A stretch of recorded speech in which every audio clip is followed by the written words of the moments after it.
This use of human shields is extraordinarily cynical, it's grotesque, it's inhuman.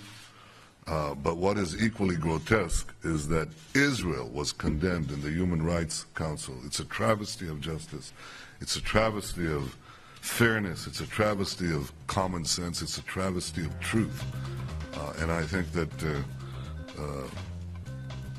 it will not prevent us from continuing to act, to defend our people, to protect them against rocket attacks.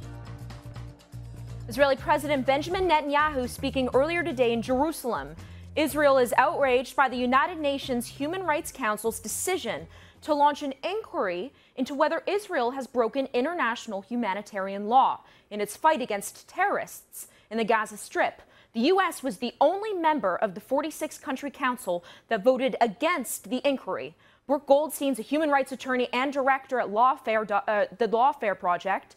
She's also the author of an article on Breitbart.com titled Why Americans Should Care About the War in Israel. Brooke, thanks for being here. I want to first start by talking about the inquiry that's been called upon by the United Nations, these 46 countries. If we can pull up that board for our viewers, you can see countries on this list include Pakistan, Saudi Arabia, Vietnam that voted in favor of this decision. You know, these are countries that are responsible for some of the worst human rights abuses in the world. How is it that they have any legitimacy to make this claim?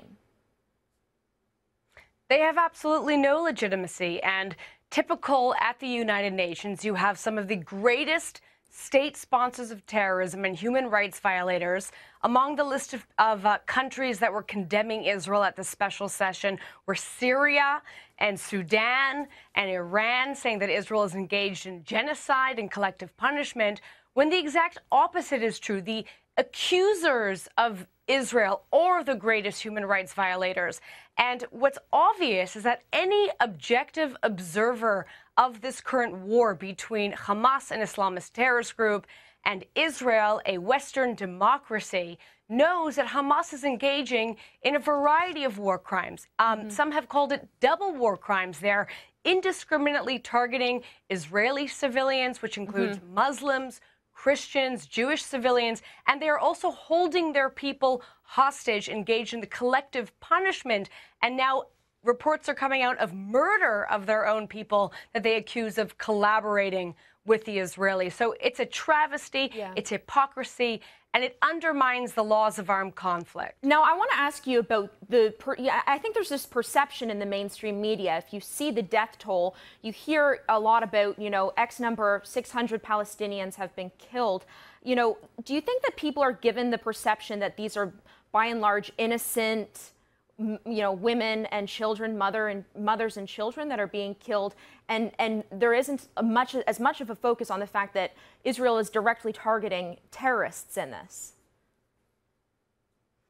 Exactly. What we're seeing right now are unverified death counts being reported.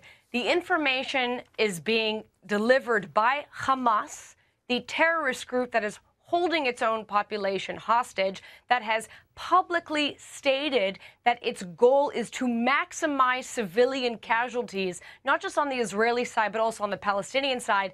And the disproportionate numbers of Palestinians who are killed and Israelis is being used to argue some sort of theory that Israel no longer has the right to defend itself because Hamas is using its own civilians as human shields, and they're dying in the process. There are even now eyewitness accounts coming out from IDF soldiers who are telling people that Hamas terrorists are running through the streets holding infants in their arms, literally using infant children as human shields as they shoot at IDF soldiers. Now, I want to ask you very quickly, how does this play out? Because we're nowhere close to a ceasefire between Hamas and Israel. It looks like as though Israel's winning the war, but what would that really entail? Do we need to ultimately take out all of their stockpiles, Hamas's stockpiles, or are we just going to see this perpetual cycle where every few years Israel needs to go in and attack Hamas?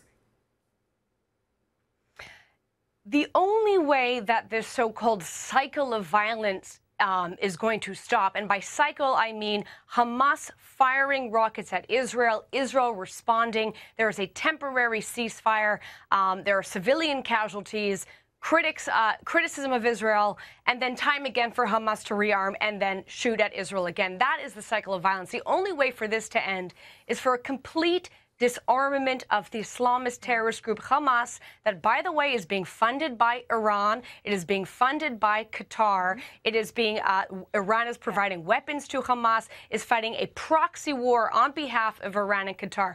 The only way that this is going to stop is the complete disarmament of Hamas, is freeing Gaza from the yoke of Hamas. Brick, I want to get this in very quickly because we're running out of time, but I want to talk about your article because you've written an article titled 6 Reasons Why Americans Should Care About the War Between Hamas and Israel. It's on Breitbart.com. Summarize that for our viewers quite quickly. Well, basically, we should care for a variety of reasons, but number one, because innocent lives, as you mentioned, are being lost, and the media and the international community is failing us in the sense that it is refusing to unequivocally condemn the terrorist group Hamas that is holding its own civilians as human shields. Thank you, Brooke, so much for this.